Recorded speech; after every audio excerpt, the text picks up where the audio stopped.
얼마 전 토네이도로 쑥대밭이 된 미국 오클라호마주에 다시 토네이도가 강타했습니다.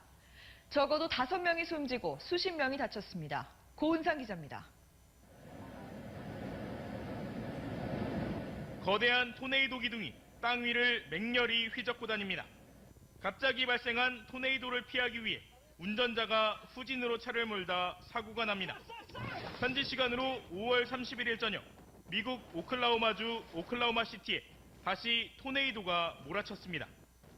인근 도시에 가장 강력한 규모의 토네이도가 휩쓸고 간 지 불과 열흘 만에 다시 토네이도와 폭우가 도시를 강타한 겁니다.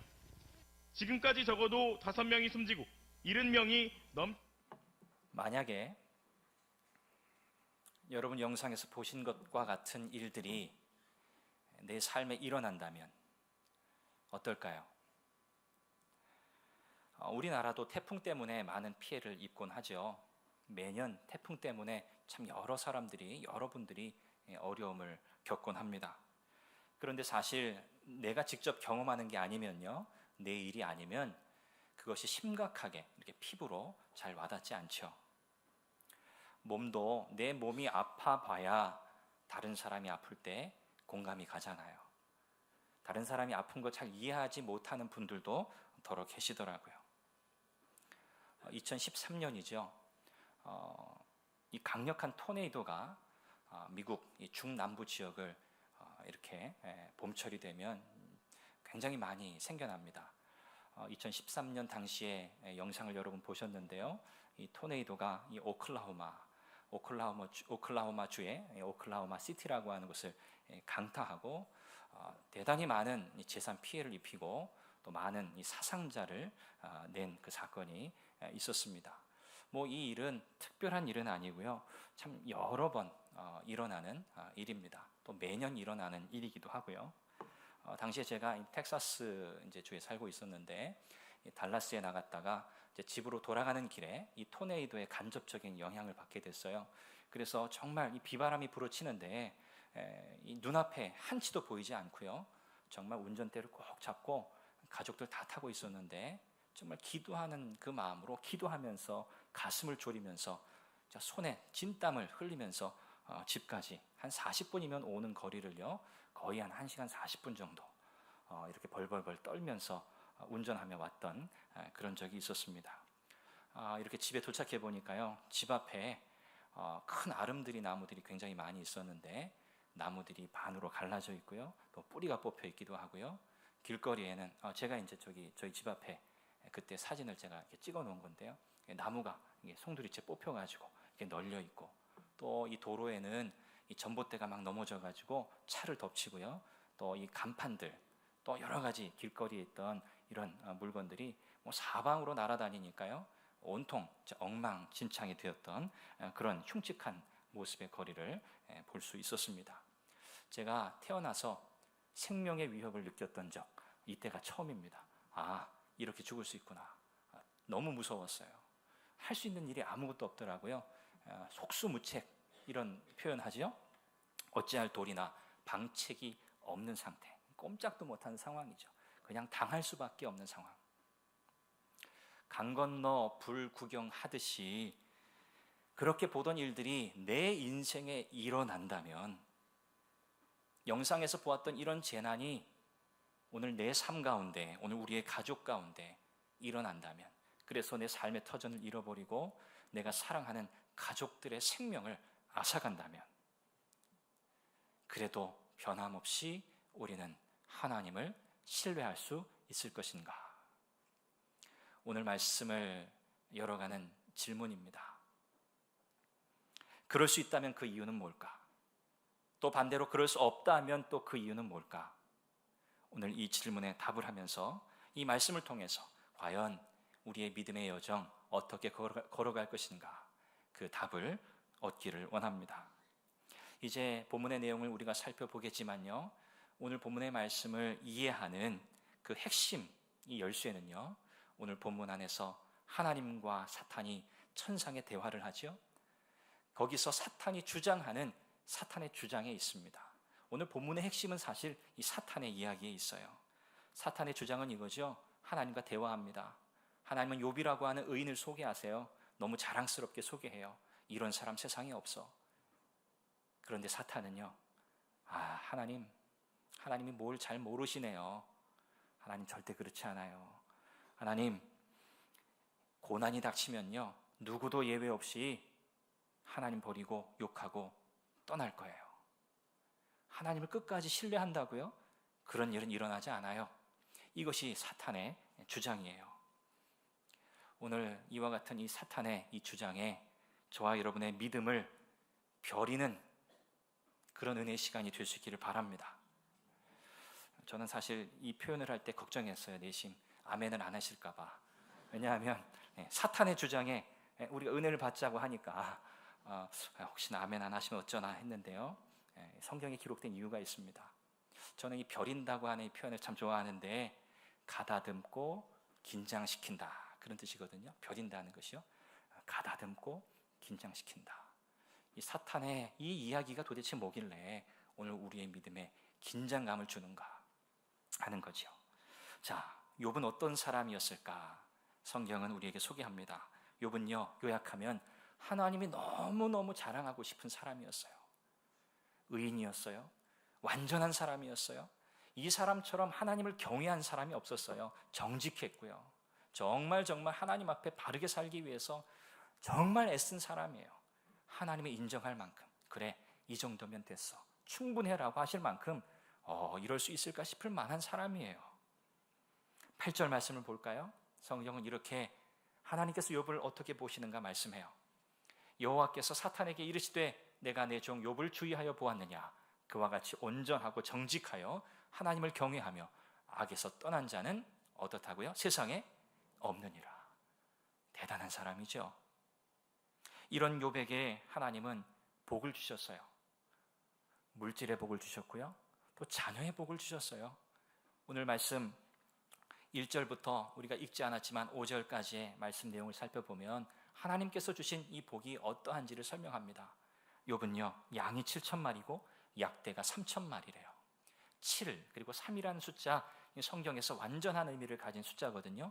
7,000, 3,000, 하나님께서 주신 이 복의 완전함을 상징해요.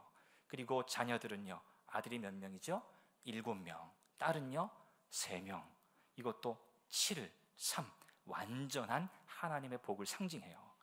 물질에서도 자녀에 있어서도 이 욥은요, 완벽하게 하나님의 복을 받은 사람이에요. 그런 사람이라고 성경은 소개합니다. 자, 하나님이 이렇게 사탄에게 욥을 소개해요. 욥은 이런 사람이야. 자, 그러자 사탄이 하나님께 묻습니다.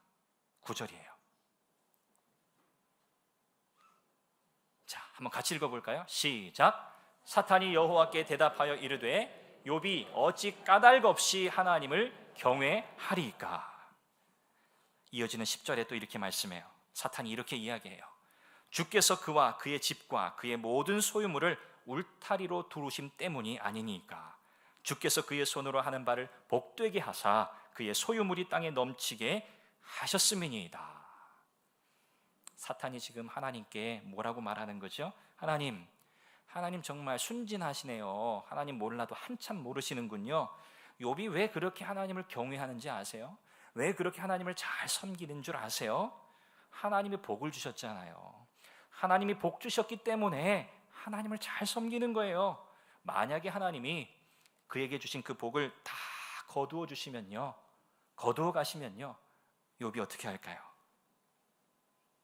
하나님을 욕할 거예요. 하나님을 원망할 거예요. 그리고 하나님을 떠날 거예요. 11절 말씀 보시죠. 자, 한 번 더 같이 읽겠습니다. 시작. 이제 주의 손을 펴서 그의 모든 소유물을 치소서. 그리하시면 틀림없이 주를 향하여 어떻게 하겠다고요? 욕하지 아니하겠나이까. 욥에게서 다 거두어 보세요. 하나님께서 주신 그 복을 다 거두어 가 보세요.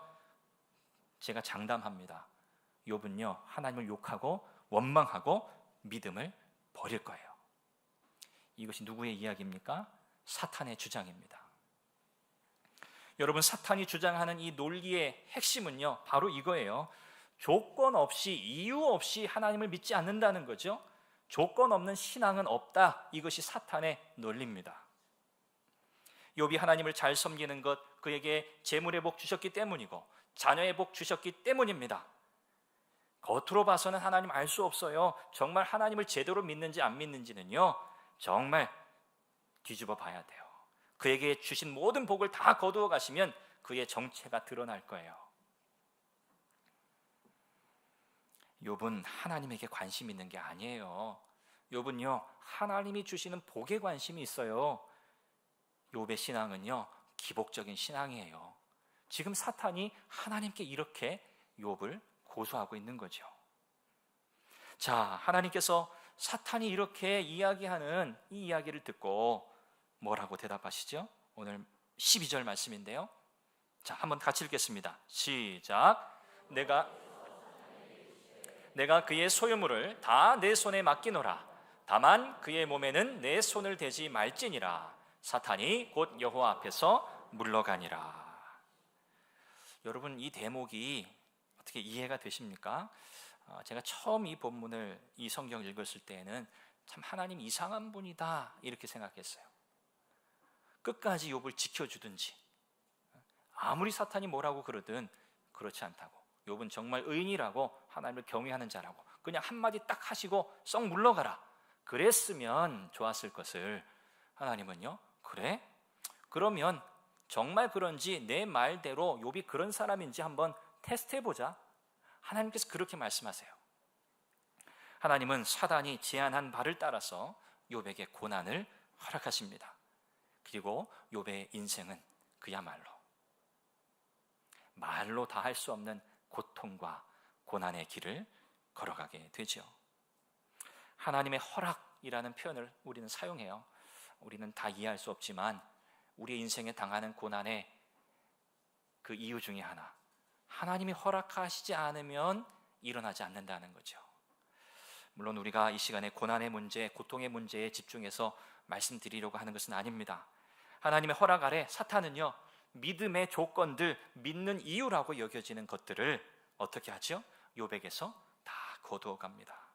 그의 삶을 지지해주고 지탱해주던 모든 재물, 그리고 그의 사랑하는 자녀들, 하나님께서 주신 복의 증표였던 자녀들, 재물을 욥은 한순간에 다 잃어버리게 됩니다. 여러분, 위에서 강력하게 하나님 앞에 주장하던 이 사탄의 이 논리는요, 그냥 그럴듯한 이야기, 꾸며낸 이야기가 아닙니다. 세상에서 하나님을 잘 섬긴다고 하는 사람들, 겉으로 보여질 때에는 참 대단하다고 여겨지는 신앙인들, 그들은 실상은 자신의 행복을 추구하면서 기복적인 신앙의 삶을 살고 있는 사람들이 많이 있다는 것을 사실 폭로하는 거예요. 그냥 있을 법한 이야기를 사탄이 꾸며서 하는 게 아니고요, 지금 사탄이 두루 땅을 돌아다니다 왔다고 했잖아요. 좀 무슨 일을 하다가 왔겠습니까? 사탄이 하나님을 믿는다 하면서 여전히 자기의 욕망에 이끌려 사는 사람들, 이름은 그리스도인이지만, 신앙인이지만 실상은 하나님을 따르지 않고 하나님으로 만족하지 않고 자기의 욕망에 따라 살아가는 사람들, 하나님이 주시는 복만을 추구하며 사는 사람들, 그 사람들을 상대하다가 온 거죠. 하나님과의 인격적인 교제는 없으면서 보호받고 복받는 일에만 관심을 쏟는 사람들, 하나님은 우리에게 복을 마땅히 주셔야만 하는 분으로 여기고 신앙의 삶을 사는 사람들, 일종의 보험이라고나 할까요? 사탄은 이런 사람들이 있다는 것을 우리에게 폭로합니다. 그들이 복이라고 여겨지는 것들이 그들의 삶에서 제거되는 순간 그들은 여지없이 하나님도 버릴 거라는 것, 실제로 그런 일이 가능하다는 거죠. 나는 아니야, 난 절대 그렇지 않아, 그렇게 생각할 수 있습니다. 그런데 그게 아닙니다. 우리 모두는 사실 이 유혹의 경계에서 살아가고 있어요. 여러분, 우리가 안정적인 신앙생활을 이렇게 하다 보면요, 약점이 좀 생겨요. 뭐냐면 아주 작은 어려움이 찾아왔을 때, 작은 고난이 찾아왔을 때 그것을 대항하여 맞서서 이겨내는 이 저항력 있잖아요. 믿음의 저항력이 상대적으로 경험상 약해요. 그래서 안정적으로 살아가는 신앙에 조금이라도 이 요동이 있으면 민감하게 반응하게 되더라고요. 왜 이런 일이 나에게 일어나는지 납득이 안 돼요. 왜 하나님, 내가 열심히 신앙생활을 하고 있는데 왜 이렇게 나의 삶에 이런 고난이 주어집니까? 하나님 앞에 항변하게 된다는 거죠. 그러면서 그렇게 기도해요. 하나님, 나 잘 돼야 돼요. 하나님, 내 남편 잘 돼야 돼요. 하나님, 내 아내도 잘 돼야 되고요. 내 자식 잘 돼야 돼요. 하나님, 이렇게 흔드시면 안 되죠. 이렇게 우리의 삶에, 내 인생에 하나님 이런 어려움을 허락하시면 안 되죠. 하나님, 여기서 멈추어 주세요. 여러분, 우리는 과연 무엇을 위해서 잘 돼야 하나요? 그게 중요해요. 뭘 위해서 잘 되어야 하느냐? 재물이야 있다가도 없고 또 없다가도 있다, 그런 말씀들을 하잖아요. 그런데 욥의 경우를 보세요. 자녀가 10명인데요 그 중에 자녀 하나라도 잃으면 어떨까요? 하늘이 무너질 일이죠. 10명 중에 한 아이라도, 한 자녀라도 없으면 하늘이 무너질 거예요. 저는 정말 못 살 것 같아요. 그런데 한순간에 10명을 다 잃었어요. 살아가고 싶을까요? 살고 싶을까요? 살아갈 이유를 잃어버릴 것 같아요. 자식이 삶의 이유인 부모님들이 많이 있죠. 사실 제 어머니가 그러세요. 일제시대를 사시고 전쟁 시대를 겪으면서 피난 나오셔서 정말 어렵게 살아남으신 분이세요. 그리고 저를 또 늦게 낳으셨어요. 41살에 낳으셨으니까 위로 저희 누님, 형님 계시는데 나이 차이가 16년 이렇게 나요. 네, 저희 큰 누님이 58년생이세요. 그리고 형님이 60년생, 그리고 제가 75년생이거든요. 저를 애지중지 키우셨어요. 아버지가 일찍 돌아가셨어요. 제가 9살 때. 어머니는 저를 아버지처럼 사랑했어요. 저는 그게 제 인생의 큰 올무였어요. 너무 힘들었어요. 어릴 때는 잘 몰랐는데 제가 이렇게 크면서요, 저를 감시하시더라고요. 대학생 되었는데도 전화하세요. 8시만 되면 전화하세요. 어디니? 밥은 먹었니? 어서 들어와라. 밤에 다니면 위험하다. 지금도 똑같이 그 말씀하세요. 밥은 먹었니? 전쟁 시대를 겪으신 분이라 이해는 되지만 너무 많이 들어가지고 정말 죄송하지만 전화기를 이렇게 떼고 있을 때도 있어요. 그 말씀 다 마칠 때까지. 제 아내한테 혼나요. 아이들이 본다고. 대고 있어야 돼요. 제가 자식이지만 어머니께 종종 그렇게 말씀드려요. 어머니, 저 때문에 살지 마세요. 저 의지하고 살지 마세요. 어머니, 그건 옳지 않아요. 제가 목사로서 말씀드려요. 그러면 막 웃으세요. 하나님 때문에 사셔야죠. 하나님만 바라보며 사셔야죠. 어머니 피난 나오실 때, 14살에 피난 나오실 때 하나님 바라보고 그 깜깜한 밤에도 무섭지 않으셨다고 그렇게 말씀하셨잖아요. 어머니, 그 하나님 붙들고 사셔야죠. 저 바라보시면 안 돼요. 저 믿으시면 안 돼요. 그렇게 말씀을 드려요. 그래도 그 심정이야, 자식을 향한 그 마음 어디 변하시겠습니까? 자식을 다 잃고 재산까지도 다 잃어버려서 살 소망이 끊어진 그 욥, 그 고통을 어떻게 표현하고 이해할 수 있을까요? 그 고통을 성경은 이렇게 표현합니다. 20절 말씀인데요, 욥이 일어나 겉옷을 찢고 머리털을 밀고 땅에 엎드려 예배하며. 욥이 일어나 겉옷을 찢고 머리털을 밀고. 자, 여기까지 한번 보세요. 만약에 욥의 반응이 여기까지였다면, 겉옷을 찢고 머리를 밀고 여기서 만약에 마침표 끝났다면 사탄이 주장하는 그 논리가 맞아요. 그런데요, 그 다음 표현이 더 중요해요. 그런데 그 고통 속에서 욥이 어떻게 했다고요? 땅에 엎드려 뭐요? 예배하며. 자, 그런데 여기서 끝이 아닙니다. 이어지는 22절까지의 말씀을 보면요, 그가 이르되 내가 모태에서 알몸으로 나왔사온즉 또한 알몸이 그리로 돌아가올지라. 주신 이도 여호와시오 거두신 이도 여호와시오니 여호와의 이름이 찬송을 받으실지니이다 하고 이 모든 일에, 자 같이 읽습니다. 욥이 범죄하지 아니하고 하나님을 향하여 원망하지 아니하니라. 사탄이 틀렸다는 것을 보여주는 대목이 바로 여기에요. 여러분, 우리는 감사할 조건이 충족되었기 때문에 하나님을 섬기는 것이 아닙니다. 하나님이 우리에게 이런저런 복을 주셨기 때문에 하나님을 섬기는 것이 아닙니다.